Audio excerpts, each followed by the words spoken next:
Everybody with us? All right, we'll take off again on a little bit further aspect of the journey, and something that I guess I had really intended, I intended for this afternoon, but earlier. So we're making progress slowly. That's all right. Pilgrims don't care, do they? You see. Jean Houston, who is the author of this Hero and the Goddess, which is an examination of the Odyssey as an experiential journey in myth and mystery. And she's written a number of excellent books, including The Feminine Myth of Creation, Life Force, The Possible Human, The Search for the Beloved, and so on. And very interestingly, this is not a Quest book, but she has signed a contract with Quest to be the publisher of her next books. So she's quite an interesting person, I might say. In this, she suggests at one point that if you're asked who what you are and so on, instead of saying you're human, say I'm a loaded trans-evolutionary species. So remember that. A loaded trans-evolutionary species. And that's to be a pilgrim in movement, trans-evolutionary, you see. It's true, it's very ambiguous and very difficult to be human right now. So it's easier to say, I'm a part of a loaded trans-evolutionary species. You're on the way. So that means we give attention to where we are and what we're about and how we act. What is the behavior, in other words, of the pilgrim? What is the mode of consciousness? We give attention, first of all. It's interesting that the very first text that pointed to the idea of a way, a spiritual path, the first one that was published within the Theosophical context after the actual founding of the Theosophical Society was called Light on the Path, published in 1885, 10 years after the founding of the Society, by M.C., Mabel Collins, of course. It's rather interesting. Like, we could spend our whole rest of our time on it, but that's the subject of another workshop, actually, on Light on the Path, if you want it. Anyway, that's a whole nother subject. But I'd like to look at least the beginning of it. I might just mention that the subtitle of the book, of the work, Light on the Path, which is a small volume, you find it in the bookstore here, of course, the Book Depot, I'm sure, and Ray will be happy to sell you copies and all of the rest. The subtitle is that it's a treatise written for the personal use, which I think immediately makes you aware, it's the personal use of those who are ignorant of the Eastern wisdom. Now, one has to be very careful, because this doesn't necessarily mean the wisdom of India, China, and, the eastern part of the world, but the Eastern wisdom in terms of that wisdom which derives from the place of light. And in all traditions, the East has been the place of light. The sun rises in the East, so far as we observe. Of course, it doesn't. Earth has moved and so on. But our observations, you see, is how we give attention, is that it rises there. So the Eastern wisdom is really that wisdom which derives from the place of light, which is the ultimate within us, which is the ultimate in all. And then desire, the subtitle continues, and desire to enter within its influence. So that as pilgrims, where is your Ithaca, as I've said, you see? Where is your paradise? Where is your nirvana? Now, the opening words of the text are very interesting. These rules were written for all disciples. I think it should have said for all pilgrims. But anyway, it says for all disciples. which means that you're in a condition to learn something. And a pilgrim is really in an interior condition to learn something. You're open. You don't know what you're going to learn. You see, it's not like a tourist that you expect to learn the heights of mountains and the depths of lakes and the extent of, how many people live in this country, what they do for a living. These are the things we generally ask now, you see. When you meet somebody, you always ask, what do you do? As though you have to be doing something. What do you do? Which we mean, what do you do for a living? How do you get along? How do you make your money? Is that right? That's what we want to know. What do you do? And then, of course, without really thinking about it, and we don't ask the question quite so bluntly, but inside, what we mean by the next question is, well, what are you worth? Now, we don't mean worthy in the sense of the Platonic term. You see, in Plato, you see, something was worthy when it was the good. It was that which one gave from one's being. That was to be worthy. But now, what we mean by what are you worth is, you see, how many houses do you have and how many cars and how much money in your bankroll account and so on, you see. What are you worth? We may not put it just that bluntly, but analyze it. Your question always has to do with, gee, we ought to get that person in the society. They've got a lot of money. Maybe they'd leave it to us, and say. So what are you worth? Or, well, that person really isn't worth very much, but it's measurable, you see. So anyway, this now comes to, we're in a certain condition in which it said, you see, these rules were written for all disciples. That is, here are rules of the road, if you like. These are the rules of the road for the pilgrim. And so the next sentence, attend you to them. Well, if you're going to get a driver's license, you have to know the rules of the road, don't you? Even if you're going to walk somewhere, you better know the rules of the road, you see. So pilgrims need to know the rules of the road. And that's what Light on the Path is all about. But then it indicates, in a sense, the very next paragraph in Light on the Path rather indicates a mode of action, how we conduct ourselves on this journey. It prepares us for the work ahead, and in another sense, it provides us with a glimpse of the outcome of the journey. Because 4 functions or qualities are referred to in the next paragraph for being pilgrims on this spiritual journey. And it indicates that there are 4 instruments, if you like, which lead to 4 functions. And it's very interesting to note this, because it's both that which prepares us for the journey and, in a sense, points to the outcome of the journey. Before the eyes, so the first instrument, the eyes.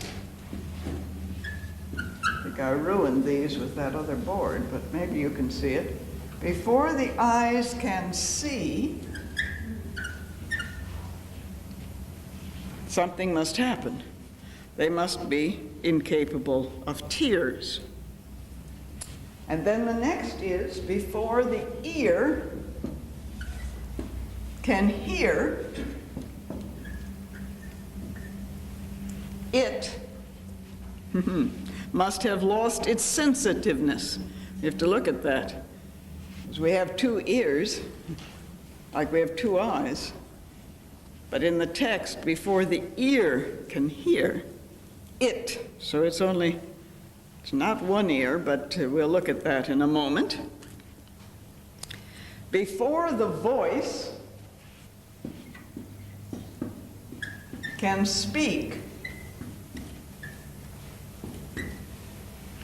in the presence of the Master, that is, in the presence of the highest we know, in the presence of either that great friend who companions us, or the Master may be that interior soul, that interior spirit, that higher self, if you want to call it that.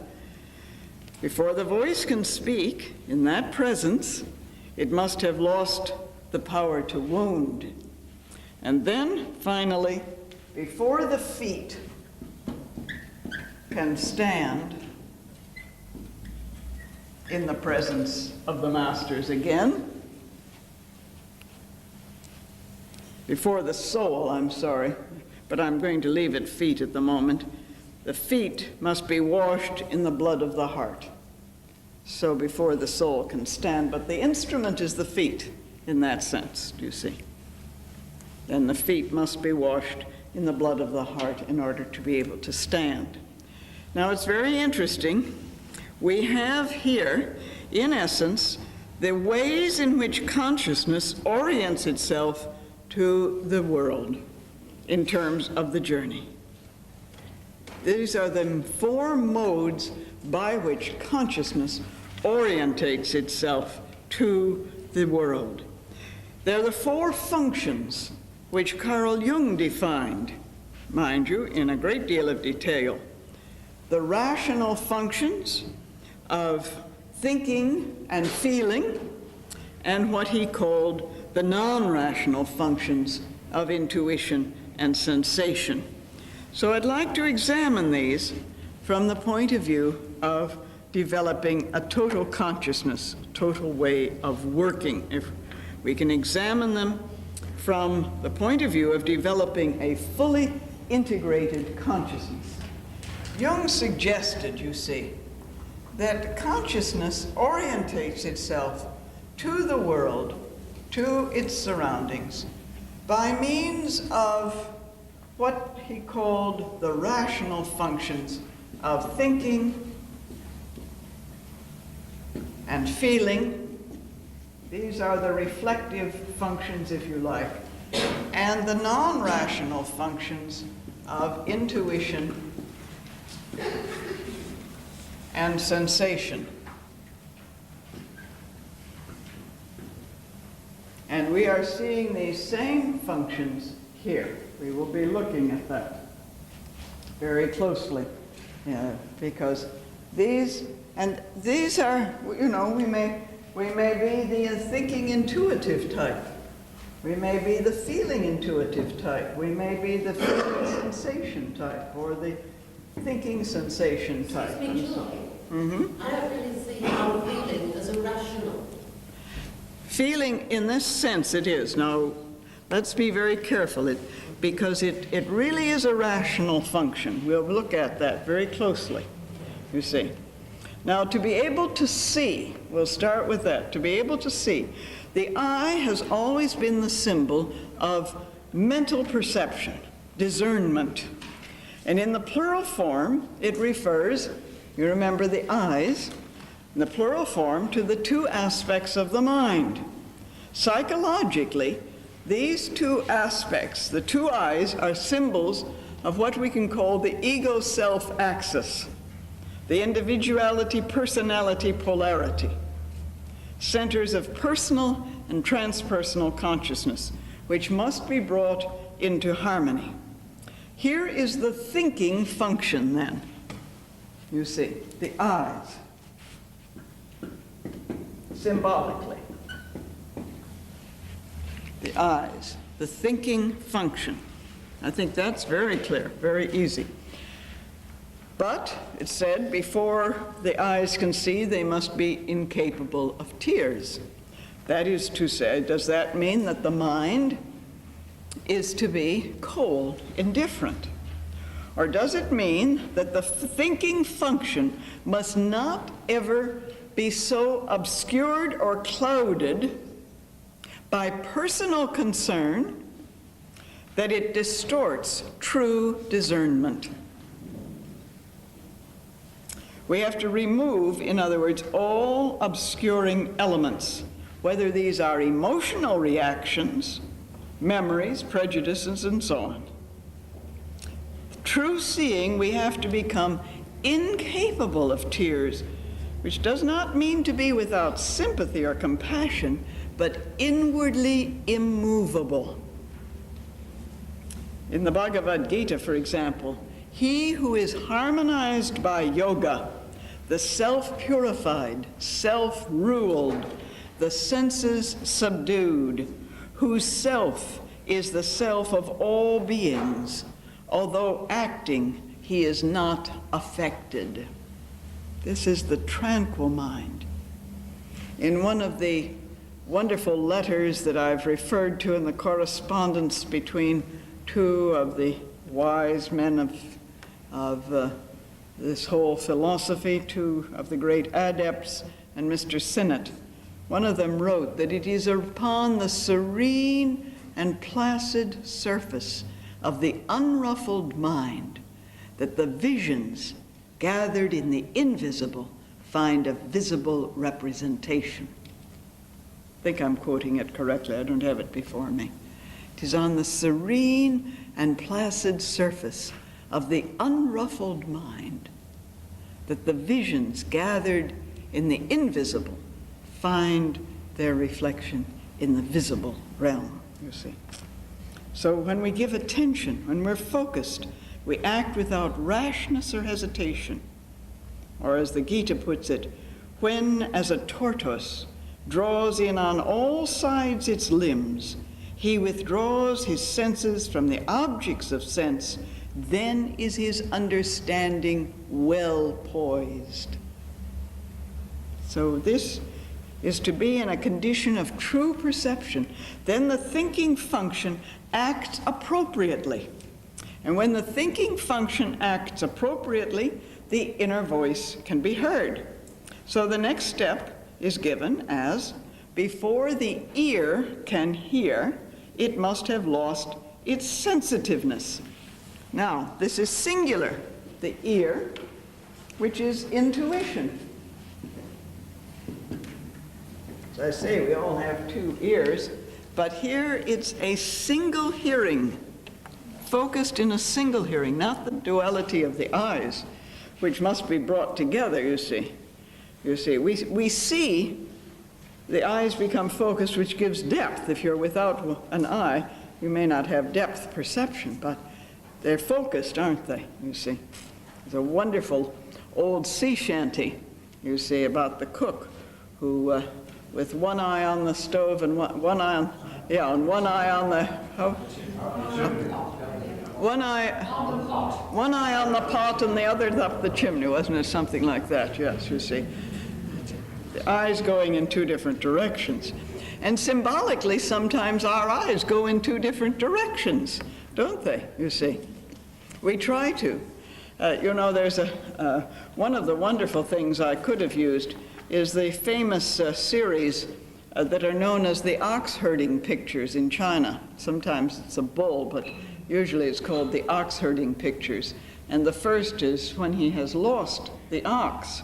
And the picture is marvelous. Here's this little fellow who's lost the ox, that is, he's lost the way of truth, and his head is pointed one way and his feet are going the other way. You see, this is symbolic of the eyes going in two different directions. We try to see the future while we're looking at the past, you know, that sort of thing. But here it's the ear, the intuitive function. The ear has always been said to be a symbol of an inner receptivity to guidance, the voice of conscience, if you like.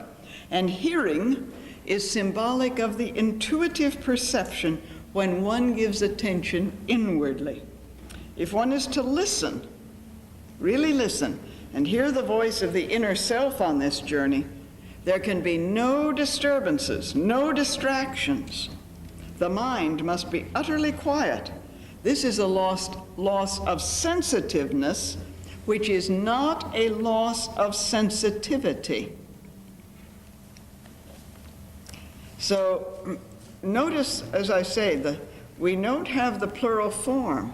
There's the singular form. We have in the first instance, then, a reference to the dual nature of the mind. But now in the second instance, a reference to the singular nature of this buddhic function of listening, the intuitive function.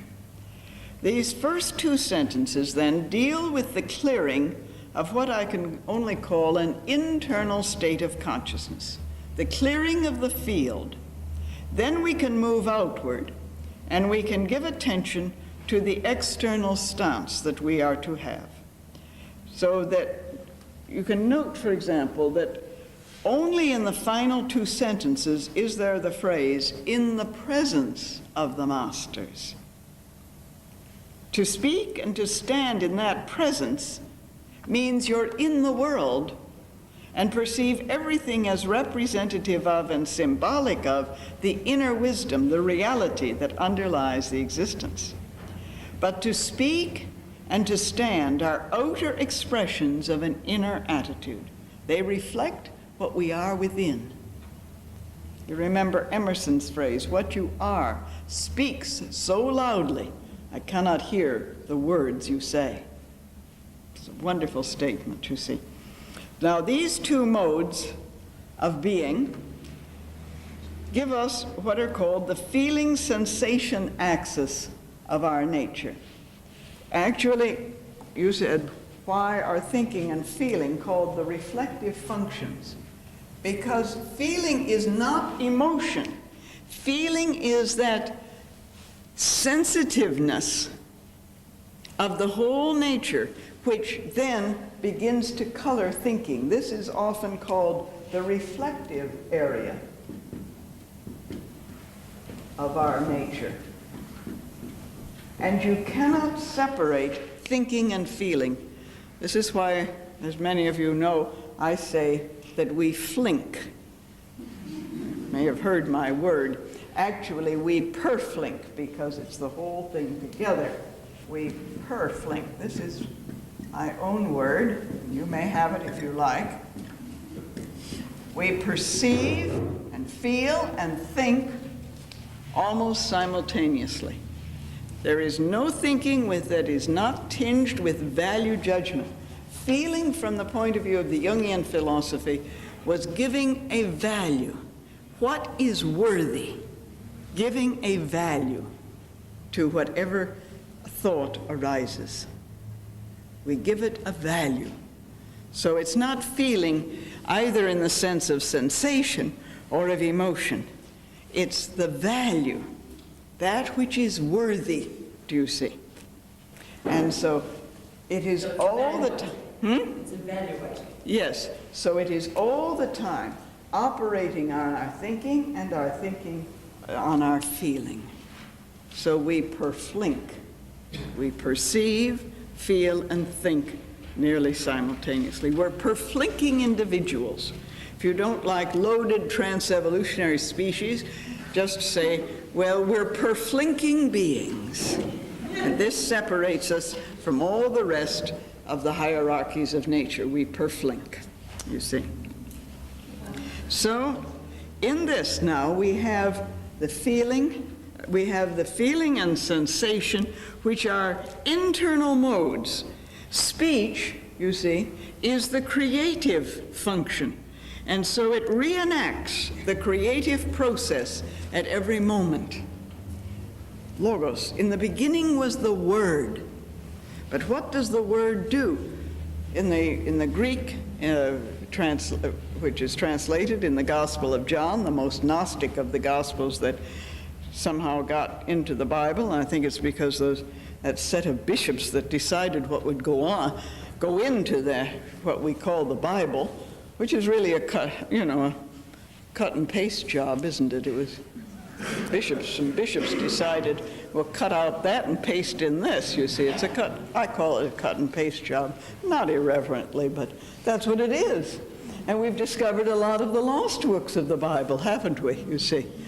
Should have gotten in and got left out because these stupid bishops didn't, either they knew that these were going to be dangerous, like the Gospel of Thomas and the Gospel of Philip and the Gospel of Righteousness and all of these that we've now have at our, have finally been translated, that great Nag Hammadi library, wonderful works, you see. But somehow the Gospel of John got in, Some little bishop in the back row said, "I like the Gospel of John. Can we have it, please?" You know, I could just see that council. And they thought, well, we better keep this little fellow quiet, and so let's put it in.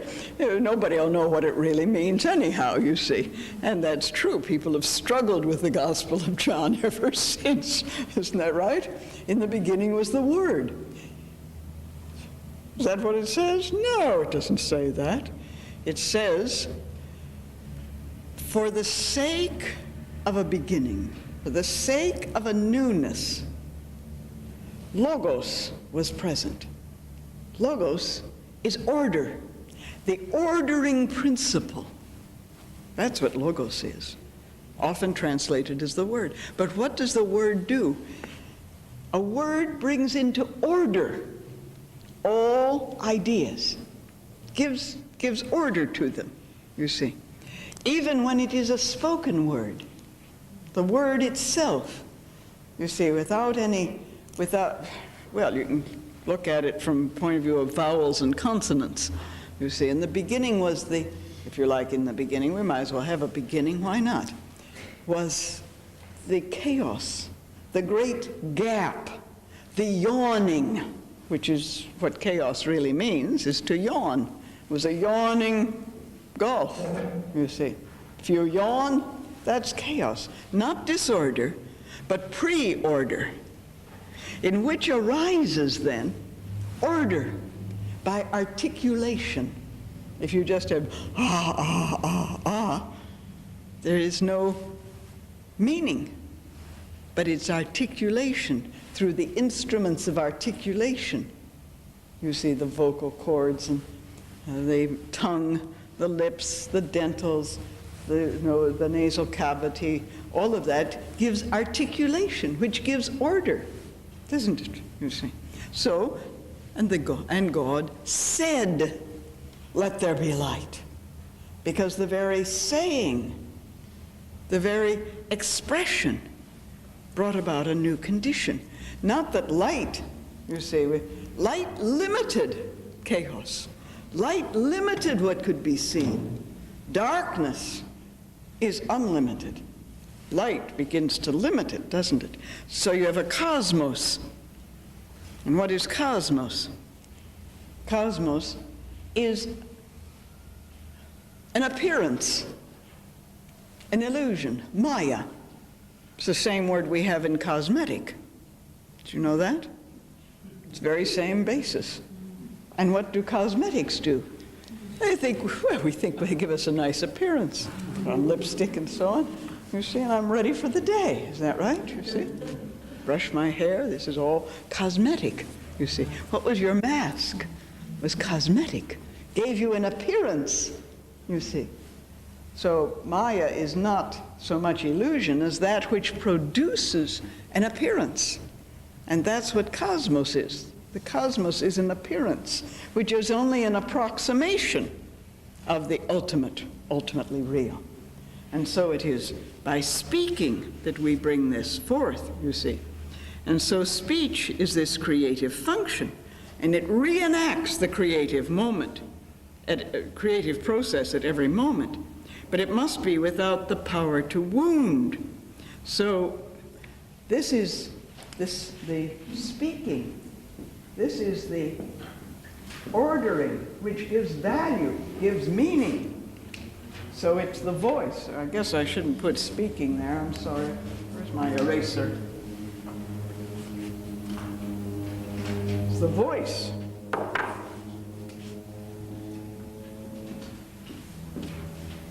You see.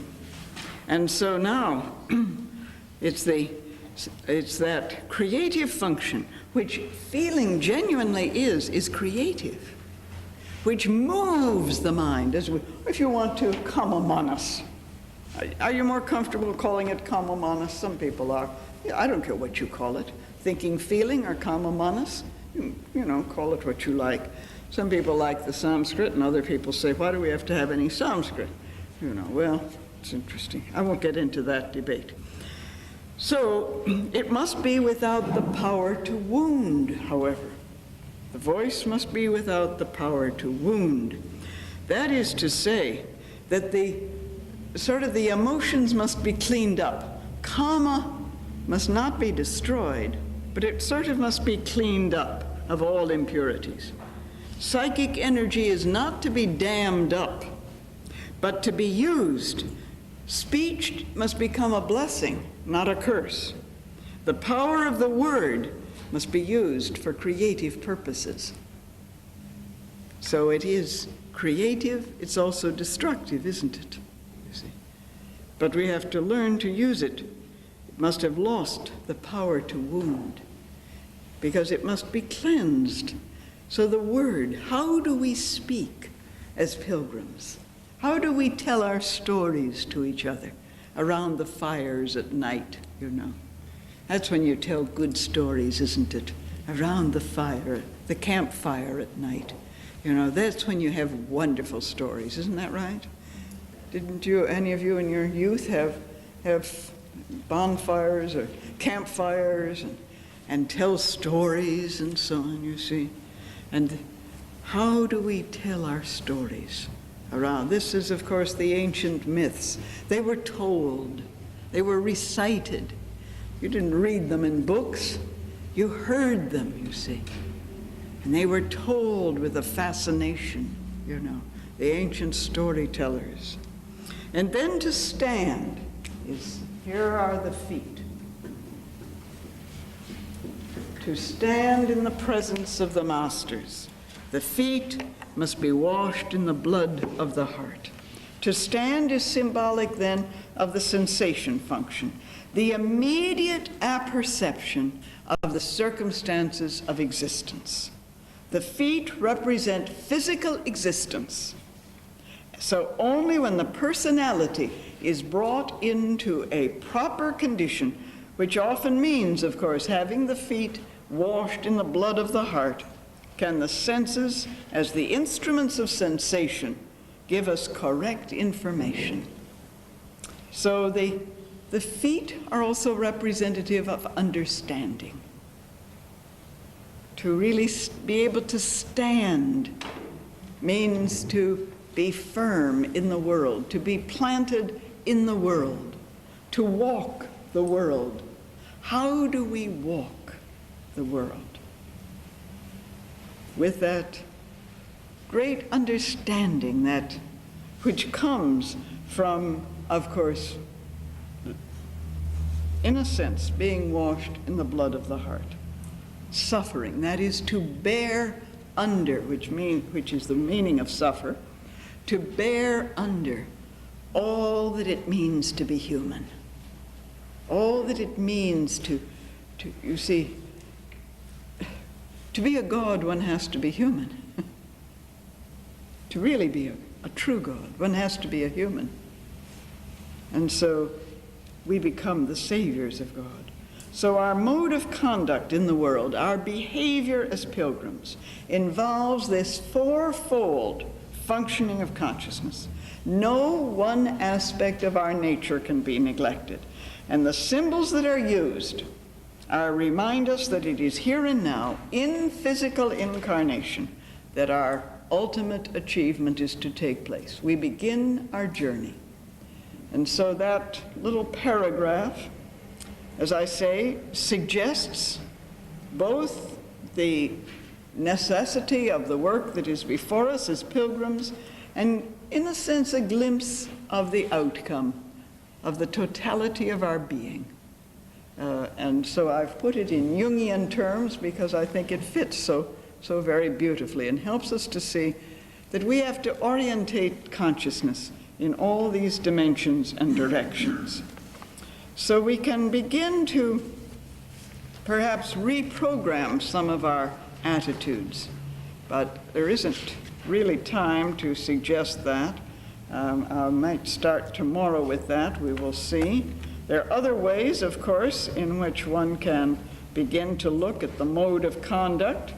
These are given also in the voice of the silence as the paramitas, but I'm not going to go into that. But the voice of the silence of HPB, her last great work, her gift, last final gift to the world, also gives a mode of conduct known as the paramitas, the modes of acting in the world according to the transcendental nature of our being.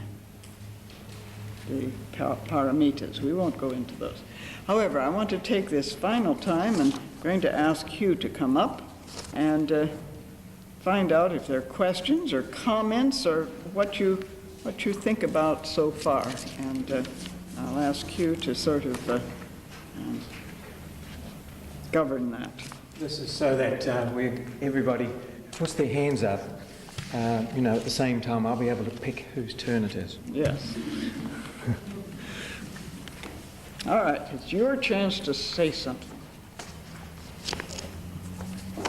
Here I'd like to go over this diagram again to clarify the relation of the physical description of the instrument to the function, to the intuition, thinking, feeling, and sensation. But These are, Jung calls this axis the non-rational, not irrational, mind you, but non-rational.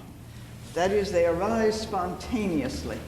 It's an axis in which there is not present the thinking, feeling mind, but it has to pass through the reflective area. Notice. You see. So I refer you to some basic Jungian psychology in that helps to really begin to see that that is true, that it is non-rational. And you see, in a sense, the hearing that is spoken of, the ear, you see, must hear in that way, must indeed have this, shall I say, it's before the ear can hear, it must have lost its sensitiveness. It has to do with a voice that is heard that does not arise in the realm of thinking, feeling. And the sensation that is referred to is that, what Jung means by sensation is that one is grounded. One is grounded. The feet, there's an understanding which is with the totality of one's being. One acts from that, which is, as I say, it's not irrational, but it's not rational. It's not rooted in the realm of rationality. I think Bob, next, if you wouldn't mind standing up for people with the questions. I find in listening to you, there's no thoughts at all, because my thoughts are related to what I know. Listening to you completely, I can communicate with you and learn. If I'm questioning, using my own, what I think I know, I can't learn. That's slightly different to that. Mm-hmm. Well, don't you, this is only a diagram, remember. Diagrams are maps that are useful. But remember, the map is not the territory, which is the famous phrase in general semantics. The map is not the territory. You know, you can get out a map and see that there is a road from Auckland to, where do roads go here? Down to Wellington, I guess? Taranui. Taranui. Yes. There's a road. And you can look at that and say, oh yes, we go that way and this way, and there's a few squiggles, I expect, on the map. Lots of squiggles and, but it's very different to drive the road, isn't it? When you drive the road, you see all sorts of things that weren't ever on the map at all. I think, was it Murray somebody in the second row here put their hand up earlier? I forget which one it was. It was Di. Di. Joy, the word intuition, is it correct that it is inner teaching? Yes. Mm-hmm. And therefore, that inner teaching relates to what a lot of people call the still small voice. The still small voice, conscience that says and And if we honestly do so in our peril. That's right, we do. Anybody else with a question or comment? Jocelyn. Dare I put a camera in pictures? Yes. we eventually come full circle and evolve and unite with the God, so that we give God his purpose and we dwell into what then? What then? You see, we all want to know the goal. We all, if we really unite with God, says Jocelyn, you see, if we give God purpose and God gives us purpose, and there we are, you see, we've returned, as it were, full cycle. What then? I don't know. I don't know. I haven't been there yet. And that's the glory of it, you see. This is the new frontier. This is the frontier of inner space. I haven't been there. So, but we all want to know this, don't we? We want to be sure of the goal. We want to know that, where is it we're traveling to from Auckland? Taramanui? Taramanui. We want to know that Taramanui is there, so to speak. Well, supposing it isn't there when you get there. Supposing it's, this is the thing that's very interesting. To be prepared for that leap into the unknown. This is what Krishnamurti talked about a very great deal, isn't it? It's a leap into the unknown. It's a willingness, you see. We like the known. We like the feeling that it's going to be just an extension of what we already know. Is it going, or that it's going to be different in some sense, you see.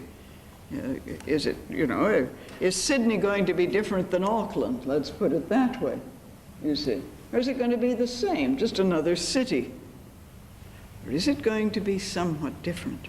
You see, Odysseus didn't really know where he was going when he got tossed around on the seas. And he'd land on one island, the island of Calypso and the island of Circes and the Phaeacians and so on, you see. This was a new experience. I think it's marvelous. Pilgrims are really not sure what they're going to find at the end. Even in the Canterbury Tales, they were headed for Canterbury, you see. Did they get there? In the Grail quest, you see. When they got there, what was there, you see? So it's a frontier that's frontierless. It's a path that is pathless. I think Hubert had a question. Hubert. Yes, that last comment about searching for God, but surely God is evolving at the same rate as we are. Therefore, we will never find what God is apart from looking for ourselves and experiencing it at that time. That's what it's been suggested, that we grow the gods within us, and we have to allow the gods their growth. Julie, I was thinking earlier on, I can't quite remember how it started or who started it, but this century people have been saying very knowingly, but God is dead. Mm-hmm. Now, how does that relate to... Yes, and they took, the phrase originally came from Nietzsche, you see, and they took Nietzsche rather literally. But that isn't really what Nietzsche said, if you examine Nietzsche fully. I'm not going to go into a lecture on Nietzsche, but it's rather interesting. What he was talking about is that the God that had in one sense been the paradigm for that age was gone, was over with. Now, many people took it that, you see, the existentialists picked this up very much. Jean-Paul Sartre, and even Kierkegaard, the father of existentialism and so on, picked it up and said, we don't need any spirituality. We don't need anything of the sacred. God is dead, forget about it. This is a new age. What matters is this moment, this very moment. And so we denied ourselves a whole dimension of experience. And so that's why I think we have to re-sacralize the world, nirvanize the world, but re-sacralize the world. And we're realizing that, I think, in contemporary times, the very fact that some of these old myths have arisen to haunt us. Gaia, the whole concept that the earth is a living, breathing, pulsating being. Gaia, the whole Gaia concept, hypothesis. And that, we've exploited this planet long enough. We've raped the planet. We've cut down the forests and extracted the resources from the ground. And, you know, we've done all of these things that we could be as rapacious as possible with our planet. That now we're realizing we have really, that God is not dead, that we have really slaughtered the God. And we have to now revive the God. I think if you're going to affirm something anyway, you have to look at it in some sense to that it doesn't exist. You know, you take something and you say it exists, then you have to look at the possibilities of it not existing in order to affirm that that in actual fact does exist. That's one way of doing it.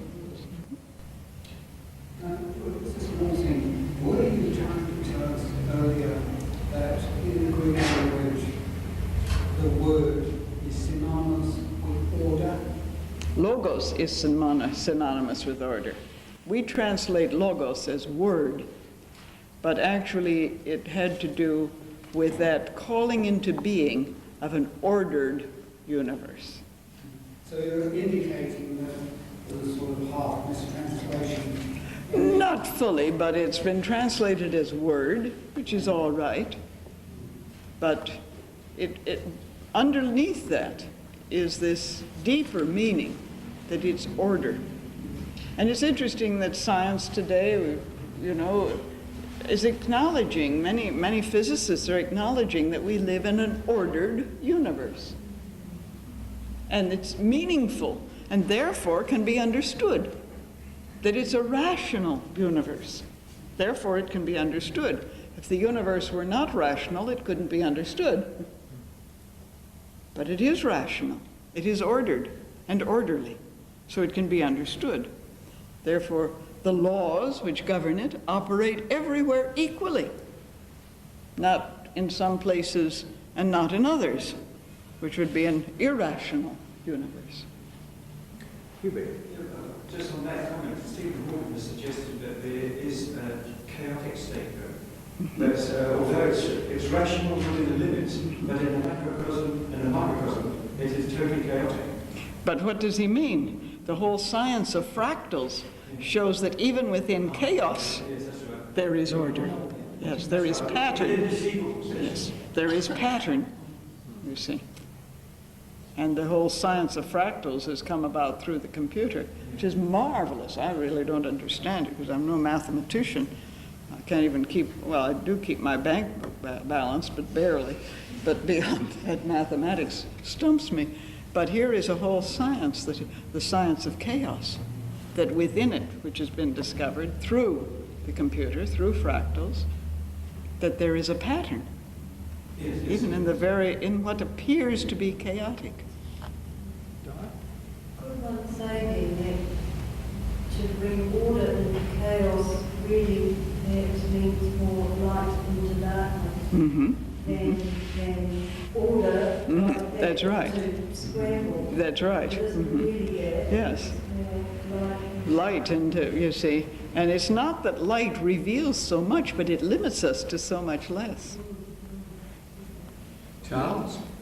Yes, I just want to the word, in the beginning was the word. The word is a sound, which is vibration. Yes, right. And if we go back to the secret doctrine, it says that when the point of manifestation occurred, there was a vibration in the wall of the darkness. And that's why the sound was in the beginning. That's right, yes. You're absolutely right, Charles. Thank you for bringing that up, because it is a vibration which automatically brings order, too. It reveals the orderliness there. Yes. Carmen? I'm just fascinated by this order of chaos. It's as if we started off with chaos, therefore it sounds like there was a beginning. Well, which also therefore sounds like it could be an end. I don't see the no. possibility of an end. No. Yes, as the secret doctrine puts it, the system is without conceivable beginning or imaginable end, but it's cyclic. Yeah, it's cyclic, you see. So, you know, Martin Buber, the great Jewish theologian, said that even at the outset in the Hebrew scripture, it should not have been translated in the beginning, but for the sake of a beginning, which is a wonderful way of looking at it. Goodness me, how I know you so well, and your name's gone out of my head. That's why I had you up here. Sorry. Please stay. Okay.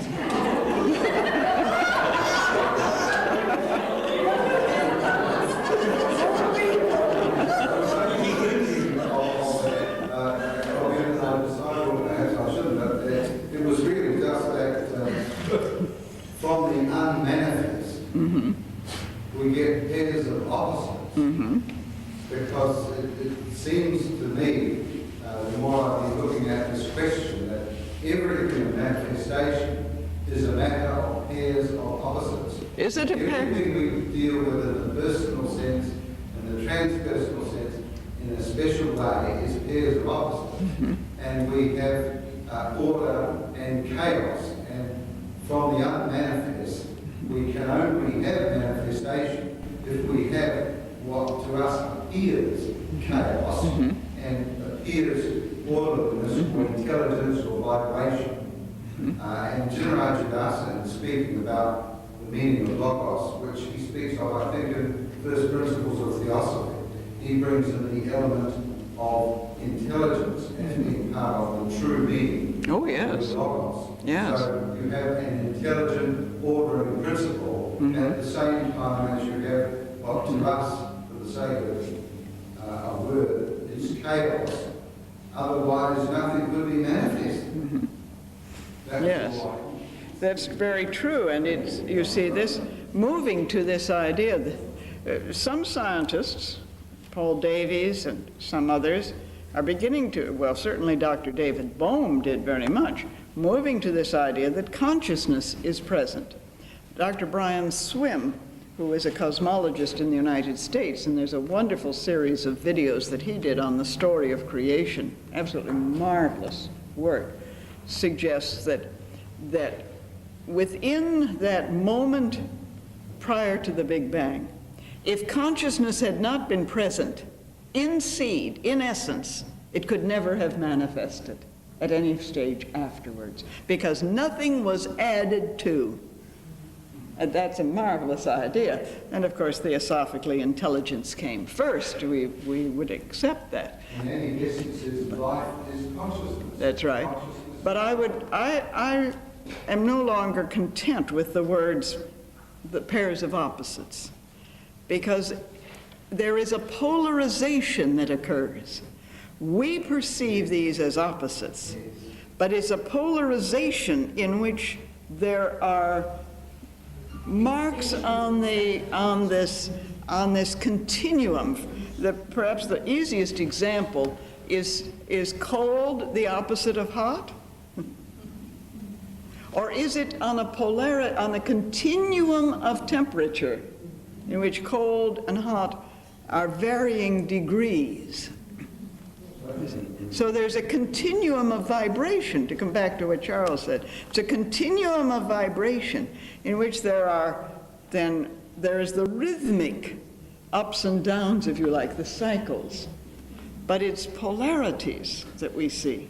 And this Dante makes very clear in the Purgatorio, in which each of the, I know that I can point to it at once, but each of the vices, you see, is now, has its polarized opposite, as it were. It's a matter of polarity, which comes about, and it's the souls of the prodigal, and the prodigality is matched by what we would call its opposite, but but both have to be present, he points out. And that, well, I can't point to the exact, I thought I could point to the exact phrase that he has, but again and again, he points out that at the various levels of Purgatorio, that there is this continuum which we call virtue and vice, but the virtues are also inherently have within them the vices have inherently within them the virtues. Both have to be present or neither. That's right. That's right. What it really means that all those, the opposites are not really opposites, they're just progressions of the same thing. That's right, of the same thing. Everything's being what it is. Yes, that's right. The trick is holding the balance. The trick is in the balance. This is why, you cross the bridge on a reed, or it's a razor-edged path. You cross the bridge on the edge of a sword. I think it does. I think faith is very necessary. Of course, faith is very necessary. True faith. It's interesting. In the Buddhist tradition, you see, faith is absolutely required. It's called Shraddha. Marvelous term, Shraddha, which means having confidence. And at the feet of the Master, this is translated as confidence, which is with faith. The word confidence, with faith. That's what it means, doesn't it? Con, with, and fides, faith, you see. And so it's translated there as confidence. Confidence in the teacher. And this, from the Buddhist point of view, you have to have confidence in the teacher. You have to, I remember a Rinpoche who did a series at our world headquarters at Adyar saying, it's as though you went into the bazaar seeking a piece of silk, and you went from stall to stall, and you sampled, you felt the silk, and then you had confidence that the piece you selected was the best that could be selected. You had confidence, you had faith, you see. And just so do you select the teacher, which may not be a person, it may be a teaching. But you select the teacher, you test them. You test it, as you would test a piece of silk in the bazaar. I thought it was a wonderful analogy to have. And courage. And courage, of course, courage. A bravery of the soul, as I put it. A real bravery of the soul is called for. One, I did remember your name. With this, say we'll take, for example, hot and cold, and I'm talking about opposites. It's a thing of language, because if you took that rod in a scientific sense, you could measure every degree all the way from the one to the other. That's science. But when you use language and we think of opposites, we think of hot and cold, and it isn't as exact as the scientific.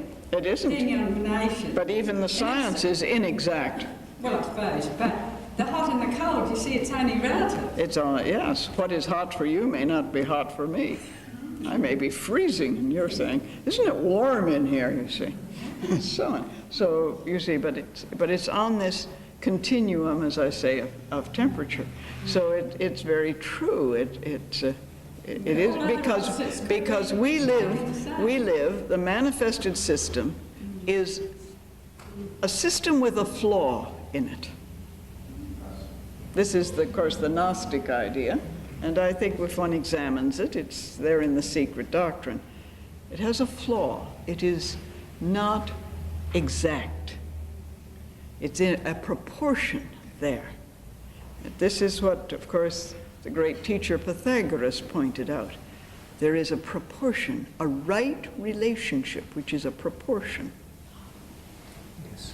So, Tetractus. Tetractus. I think we've only got time for one more question, and that is Dorothy. Thank you very much. Our human life has a beginning and an end. Does it? So, you're sure of that? Well, it seems to have beginning and end. And so we take it for granted that spirit must have beginning and end. But surely that's just our limited view. Life should, as spirit, must be everlasting. To me, it's a merry-go-round that keeps on going and going, and we can't get off it and want to, because the merry-go-round's not going to stop. Yes, stop the world, I want to get off. But you know, it's interesting, Dorothy, to pursue that we say our human life has a beginning and end. We say this is one incarnation, for example. One has to really look at that very closely, because every moment there's a little death and a rebirth. And is there, you see, if you accept the idea that we're more than the physical, but even if you confine it to the physical, is there a real end? Is there a final, complete end? It appears so, but look at it very, very closely. We don't probe this, you see. For example, what is it that reincarnates? We could go on about that for a long, long time. What is it? We'd be here all night, yes. Yeah. What dies Becomes something else. So where does it end and where does it begin? Where did this life begin and where does it end? I mean, true, Joy Mills may not be around anymore, but will Joy Mills be around? Perhaps in some other way. I'll come back and haunt you. Could be in a parallel universe. That's another Yes, subject. that's another subject. Yes, it's quite another subject. We'd like to thank Joy very much for this 1/3 of the complete weekend already on the go. We've still got 2/3 to go, and we look forward to it very much.